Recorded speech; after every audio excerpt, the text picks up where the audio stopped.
തന്നെ അങ്ങനെ ഒരു ഗ്രാമമുണ്ട് എന്ന് പറയുന്നതിന് വരെ ഇപ്പോൾ അത് ഭൂതകാലത്തിനായിരിക്കുകയാണ്. കാരണം അങ്ങനെ ഒരു ഗ്രാമം ഉണ്ടായിരുന്നു എന്നുള്ള ഒരു അവസ്ഥയിലേക്ക് പറയേണ്ടി വന്നിരിക്കുകയാണ് കേരളക്കരയ്ക്ക്. അല്ലെങ്കിൽ കേരള ഭൂപടത്തിൽ മുണ്ടക്കൈ, ചൂരൽമല എന്നീ ഗ്രാമങ്ങൾ ഉണ്ടായിരുന്നു എന്ന് പറയേണ്ട ഒരു അവസ്ഥയിലേക്കാണ് ഇപ്പോൾ കേരളം എത്തി നിൽക്കുന്നത്. എന്തായാലും നമ്മുടെ കൂടെ ഇപ്പോൾ നമ്മുടെ കേരള വിഷൻ ന്യൂസ് പ്രതിനിധി CV ഷിബു ചേരുന്നുണ്ട് ദുരന്ത ഭൂമിയിൽ നിന്ന്.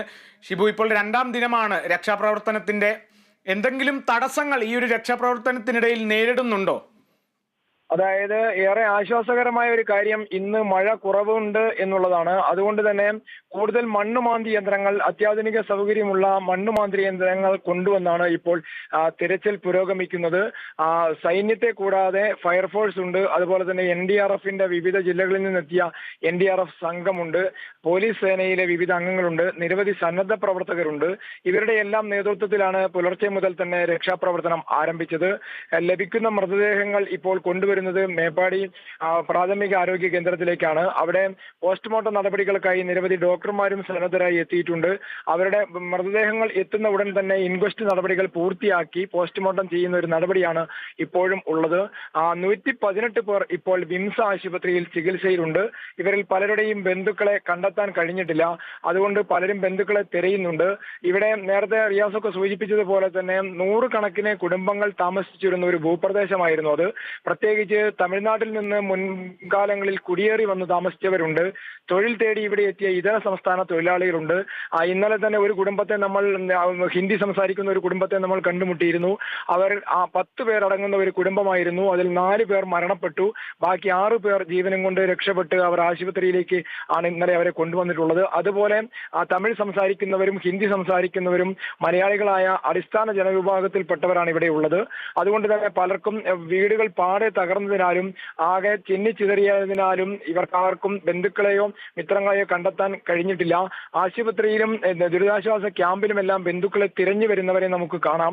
വളരെ ദയനീയമായ നെഞ്ചു പിളർക്കുന്ന കാഴ്ചയാണ് ഇവിടെ നിന്ന് നമ്മൾ കാണുന്നത്. അതായത് ഒരു തരത്തിലും നമുക്ക് കാണാൻ ആഗ്രഹിക്കാത്ത, ഒരു തരത്തിലും നമ്മൾ കേൾക്കാൻ ആഗ്രഹിക്കാത്ത വാർത്തകളും ചിത്രങ്ങളും ദൃശ്യങ്ങളുമാണ് നമ്മളുടെ കൺമുൻപിൽ നമ്മൾ കണ്ടുകൊണ്ട് നിൽക്കുന്നത്. പലരുടെയും ശരീരഭാഗങ്ങൾ മാത്രം ലഭിക്കുന്നു, പലരുടെയും ശിരസ് മാത്രം ലഭിക്കുന്നു, ശിരസ് അറ്റുപോയ നിലയിൽ ശരീരഭാഗങ്ങൾ ലഭിക്കുന്നു. അങ്ങനെ പലതരത്തിലുള്ള പ്രശ്നങ്ങളാണുള്ളത്. മണ്ണിനടിയിൽ ധാരാളം പേർ ഉണ്ടാകുമെന്നാണ് ഇപ്പോഴത്തെ ഒരു നിഗമനം. അതുകൊണ്ട് തന്നെ കൃത്യമായ ഒരു കണക്ക് ആർക്കും ക്രോഡീകരിക്കാൻ ഇതുവരെ കഴിഞ്ഞിട്ടില്ല. കാരണം ആ ഭൂപ്രദേശത്ത് എത്ര കുടുംബങ്ങൾ താമസിച്ചിരുന്നു, ആ കുടുംബത്തിൽ എത്ര പേരുണ്ടായിരുന്നു, ഇവരുടെയൊക്കെ കണക്കുകൾ ശേഖരിച്ച ശേഷം മാത്രമേ അവരിൽ എത്ര പേർ മിസ്സായി എന്ന് പറയാൻ പറ്റൂ. ഇപ്പോൾ പല ദൂരദിക്കുകളിൽ നിന്നുള്ള ബന്ധുക്കളാണ് തങ്ങളുടെ ആളുകളെ കാണുന്നില്ല എന്നുള്ള തരത്തിൽ ഇവിടെ കൺട്രോൾ റൂമിലും അതുപോലെ തന്നെ സമൂഹ മാധ്യമങ്ങളിലും എല്ലാ ഫോട്ടോകളും വിവരങ്ങളും എല്ലാം പങ്കുവെച്ചുകൊണ്ടിരിക്കുന്നത്. ജില്ലാ കളക്ടർ മേഘശ്രീയുടെ നേതൃത്വത്തിൽ എല്ലാ പ്രവർത്തനങ്ങളും ഏകോപിച്ച് ജില്ലാ പോലീസ് മേധാവി T. നാരായണന്റെ നേതൃത്വത്തിൽ കാണാതായവരെ കുറിച്ചുള്ള കൃത്യമായ ഒരു വിവരശേഖരണം നടത്തി വരുന്നുണ്ട്. ഏതായാലും ഉച്ചയോടുകൂടി മാത്രമേ ഔദ്യോഗികമായ വിവരങ്ങൾ അറിയൂ. അതായത് ഇന്നലെ മരണസംഖ്യ തന്നെ പറഞ്ഞതിൽ തന്നെ വ്യത്യാസം ഉള്ളത്. അതായത് അവിടെ നിന്ന് മൃതദേഹം കണ്ടെടുത്ത് ആശുപത്രിയിൽ കൊണ്ടുവന്ന് പോസ്റ്റ്മോർട്ടം ചെയ്യുന്ന എണ്ണം അനുസരിച്ചാണ് മരിച്ചവരുടെ എണ്ണത്തെ പറ്റി പറയുന്നത്. അതായത് അവിടെ നിന്ന് ഇവിടെ ഈ സ്ഥലത്ത് നിന്ന് തിരച്ചിൽ നടത്തുന്നതിനിടയിൽ കണ്ടെത്തുന്ന മൃതദേഹങ്ങൾ മരിച്ചവരുടെ എണ്ണത്തിൽ പെടുത്തുന്നില്ല. അതിന് സ്ഥിരീകരണം ആശുപത്രിയിൽ എത്തിച്ച് സ്ഥിരീകരണം നടത്തിയ ശേഷം മാത്രമാണ് മരിച്ചവരുടെ എണ്ണത്തിൽ ഈ കണക്കുകൾ കൂട്ടുന്നത്. അതുകൊണ്ട് തന്നെ മരണസംഖ്യ ഉയരും എന്നാണ് എല്ലാവരും പ്രതീക്ഷിക്കുന്നത്. കാരണം ഇന്നലെ ഒറ്റപ്പെട്ടുപോയ മുണ്ടക്കൈയിലെ ഒരു പാടിയിൽ മാത്രം 15 മൃതദേഹങ്ങൾ അവിടെ രക്ഷാപ്രവർത്തകർ എടുത്തുവെച്ച ശേഷമാണ് അവർ രാത്രിയിൽ ജീവനുള്ളവരെ കരകയറ്റാൻ വേണ്ടി, മറുകര എത്തിക്കാൻ വേണ്ടി ശ്രമം നടത്തിയത്. അതുപോലെ മുണ്ടക്കൈയിലെ ഒരു മദ്രസ ഹാളിൽ 8 മൃതദേഹങ്ങൾ എടുത്തുവെച്ചിരുന്നു. ഈ മൃതദേഹങ്ങളുടെ ഒന്നും കണക്കുകൾ മരിച്ചവരുടെ എണ്ണത്തിൽ ഇന്നലെ രാത്രി വരെ പെടുത്തിയിരുന്നു. അതുകൊണ്ട് തന്നെ ഇന്ന് എത്രത്തോളമാകും മരണസംഖ്യ എന്ന് നമുക്ക് പറയാൻ കഴിയില്ല. അത്രത്തോളം മരണസംഖ്യ ഉയരാനാണ് സാധ്യത. കാരണം ഇന്ന് കൂടുതൽ മൃതദേഹങ്ങൾ കണ്ടെടുക്കുന്ന ഒരു കാഴ്ചയാണുള്ളത്. ഈ മൃതദേഹങ്ങൾ അത്രയും ആശുപത്രിയിലേക്ക് കൊണ്ടുവരുന്നു. അവിടെ പോസ്റ്റ്മോർട്ടം നടപടികൾ നടക്കുന്നു ഒരു ഭാഗത്ത്.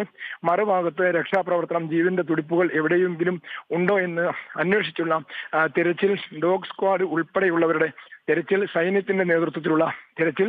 ആശ്വാസകരമായ കാര്യം ഞാൻ നേരത്തെ സൂചിപ്പിച്ചതുപോലെ മഴയില്ല എന്നുള്ളതാണ്. അതുകൊണ്ട് തന്നെ ഇന്ന് പകൽ മുഴുവൻ രക്ഷാപ്രവർത്തനം നടത്തി കൂടുതൽ പേരെ ജീവനോടെ എത്തിക്കാനും മരിച്ചവരുടെ മൃതദേഹങ്ങൾ കണ്ടെടുക്കാനും കഴിയുമെന്നുള്ള ഒരു പ്രതീക്ഷയാണ് അധികൃതർക്കുള്ളത്. തീർച്ചയായും ഷിബു, കാരണം ഇപ്പോൾ എന്തായാലും വിങ്ങി പൊട്ടുകയാണ് കേരളവും വയനാടും. അതായത് കേരളം കണ്ട ഏറ്റവും വലിയ ദുരന്തം എന്ന് തന്നെയാണ് ഇതിനെ നമുക്ക് പറയാനാകുന്നത്. എന്തായാലും രക്ഷാപ്രവർത്തനം എന്തായാലും തുടർന്നുകൊണ്ടിരിക്കുകയാണ്. ഗവർണർ ആരിഫ് മുഹമ്മദ് ഖാൻ നേരത്തെ പറഞ്ഞ പോലെ തന്നെ സാധ്യമായ എല്ലാ സഹായങ്ങളും ചെയ്യും. അതേപോലെ തന്നെ കേരളത്തിൽ നിന്ന് മാത്രമല്ല, രാജ്യത്തിൻ്റെ എല്ലാ കോണുകളിൽ നിന്നും സഹായം പ്രതീക്ഷിക്കുന്നുമുണ്ട്. 2 പ്രളയങ്ങളെ അതിജീവിച്ചവരാണ് നമ്മൾ, അതാണ് ഏറ്റവും പ്രധാനം. 2 പ്രളയങ്ങളെ അതിജീവിച്ച നമുക്ക് തീർച്ചയായും മുഖ്യമന്ത്രി പറഞ്ഞതുപോലെ തന്നെ ഇതിനെയും അതിജീവിക്കാൻ സാധിക്കും എന്ന് തന്നെയാണ് ഗവർണറും സൂചിപ്പിക്കുന്നത്. എന്തായാലും ഗവർണർ കോഴിക്കോട് നിന്നും പുറപ്പെട്ട് കഴിഞ്ഞു. എന്തായാലും ഗവർണർ എത്തിയതിന് ശേഷം ക്യാമ്പുകളെല്ലാം സന്ദർശിക്കും. 481 പേരെ രക്ഷപ്പെടുത്തിയിട്ടുണ്ട് എന്ന് തന്നെയാണ് കണക്ക്. അതേപോലെ തന്നെ 3069-ലേറെ പേരാണ്